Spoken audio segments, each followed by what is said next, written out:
Assalamualaikum warahmatullahi wabarakatuh. Selamat pagi siswa-siswi hebatku kelas 10. Apa kabar? Semoga semua sehat ya. Oke. Kita minggu kemarin itu kita membahas tentang kewirausahaan bidang budidaya tanaman pangan. Nah, masih ingatkah kalian yang kita bahas kemarin? Oke, tentang pengertian wirausaha ya, kewirausahaan, kemudian wirausaha bidang tanaman pangan, begitu. Kali ini kita membahas budidaya tanaman jagung. Kalian tahu kan jagung itu gimana ya? Oke, di situ udah ada gambarnya. Kalian lihat apa saja sih manfaat tanaman jagung ini? Ternyata tanaman jagung itu banyak sekali gunanya. Oke, manfaatnya ya. Sebab hampir seluruh bagian tanaman itu dapat dimanfaatkan untuk berbagai macam keperluan. Nah, contohnya tuh ada batang, ada daun muda, itu untuk apa? Untuk pakan ternak. Batang, kemudian ada daun tua ya. Itu untuk pupuk hijau dan kompos. Kemudian batang dan daun kering itu untuk kayu bakar. Nah, kemudian batang jagung untuk bahan kertas. Kemudian buah jagung mudanya bisa untuk sayuran, perkedel, batang gitu ya. Biji jagung tua pengganti nasi, marning, brondong gitu ya. Oke. Satu persatu kita akan bahas tentang syarat pertumbuhan, yaitu iklim, media tanam, dan ketinggian tempat. Siap? Yang pertama, iklim ya. Nah, iklimnya untuk sebagian besar tanaman itu adalah daerah-daerah beriklim sedang sampai subtropis atau tropis basah.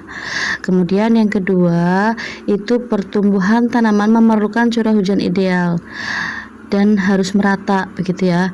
Kemudian pertumbuhan tanaman jagung juga sangat membutuhkan sinar matahari. Kemudian suhunya. Nah, suhu yang dikehendaki tanaman jagung itu antara berapa? 21 derajat sampai dengan 34 derajat Celcius. Nah, kemudian pada saat jagung jatuh pada musim kemarau itu akan lebih baik daripada musim hujan. Begitu. Maksudnya waktu panen ya. Selanjutnya kita bahas media tanam. Nah, media tanam sebenarnya jagung itu tidak perlu persyaratan tanah yang khusus ya. Kemudian yang kedua itu jenis tanah yang dapat ditanami jagung itu ada andosol, latosol, grumasol, tanah berpasir, kemudian ada tekstur lempung gitu ya, lihat berdebu kayak gitu. Kemudian keasaman tanah itu 5,6 sampai 7,5. Tanaman jagung itu juga butuh tanah dengan aerasi dan ketersediaan air dengan kondisi baik. Kemudian tanah dengan kemiringan kurang dari 8% dapat ditanami jagung gitu. Karena kemungkinan terjadi erosi tanah itu sangat kecil. Untuk ketinggian tempat, daerah dengan ketinggian optimum ya antara 0 sampai 600 meter di atas permukaan laut itu ketinggian yang baik bagi pertumbuhan tanaman jagung. Selanjutnya kita akan bahas tentang teknik bercocok tanam. Nah, di situ ada persiapan, penanaman, pemupukan, pemeliharaan, kemudian pengairan, penanganan penyakit dan hama, panen, dan pasca panen. Nanti kita akan bahas satu persatu ya. Kita bahas bareng-bareng. Pada tahapan persiapan, ketika mempersiapkan lahan, itu sebaiknya tanah jangan terlampau basah, tetapi cukup lembab sehingga mudah dikerjakan dan tidak lengket. Dan pada saat penanaman itu jarak tanaman itu harus diusahakan teratur agar ruang tumbuh tanaman seragam dan pemeliharaan tanaman itu mudah. Kemudian pemupukan.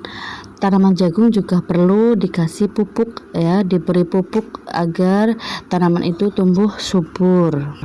Pada tahap pemeliharaan, tindakan yang harus dilakukan itu penyulaman, penjarangan, penyiangan, pembubuhan pupuk, dan pemangkasan daun. Lalu pada pengairan itu sebenarnya sangat penting sekali ya untuk mencegah tanaman jagung agar tidak layu. Nah, penanganan penyakit dan hama tuh, langkah-langkahnya untuk pencegahannya bisa dengan cara penggunaan varietas bibit yang resisten, penggunaan teknik-teknik agronomi, kemudian bisa pakai desinfektan pada benih ya, kemudian pemeliharaan dan pemanfaatan musuh-musuh alami, begitu. Panen itu dilakukan apabila jagung sudah cukup tua, yaitu bila kulit jagung sudah kuning. Nah, bisa diperiksa dengan menekankan kuku ibu jari pada bijinya. Jadi, bila tidak membekas, ya, jagung dapat segera dipanen. Pada penanganan pasca panen ini bisa dengan cara pengeringan. Pada umumnya dilakukan dengan menghamparkan jagung di bawah terik matahari. Udah pernah lihat belum? Udah ya? Biasanya menggunakan alas tikar dan terpal. Itu untuk pasca panen. Ibu cukupkan sekian untuk pertemuan hari ini.